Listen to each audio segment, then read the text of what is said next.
கிறிஸ்துவுக்குள் பிரியமானவர்களே, இன்றைய இறைவார்த்தை மத்தேயு எழுதிய நற்செய்தி 16ஆம் அதிகாரம் 13 முதல் 19 முடிய உள்ள வசனங்கள். அக்காலத்தில் இயேசு பிலிப்பு செசரியா பகுதிக்கு சென்றார். அவர் தம் சீடரை நோக்கி, மானிட மகன் யார் என்று மக்கள் சொல்கிறார்கள் என்று கேட்டார். அதற்கு அவர்கள், சிலர் திருமுழுக்கு யோவான் எனவும், வேறு சிலர் எலியா எனவும், மற்றும் சிலர் எரேமியா அல்லது பிற இறைவாக்கினருள் ஒருவர் என்றும் சொல்கின்றனர் என்றார்கள். ஆனால் நீங்கள் நான் யார் என சொல்கிறீர்கள் என்று அவர் கேட்டார். சீமோன் பேதுரு மறுமொழியாக, நீர் மெசியா, வாழும் கடவுளின் மகன் என்று உரைத்தார்.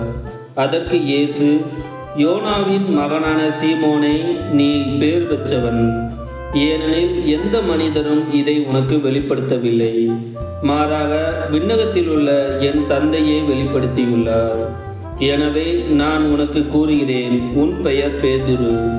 இந்த பாறையின் மேல் என் திருச்சபையை கட்டுவேன். பாதாளத்தின் வாயில்கள் அதன் மேல் வெற்றி கொள்ளாம். விண்ணரசின் திறவுகோல்களை நான் உன்னிடம் தருவேன்.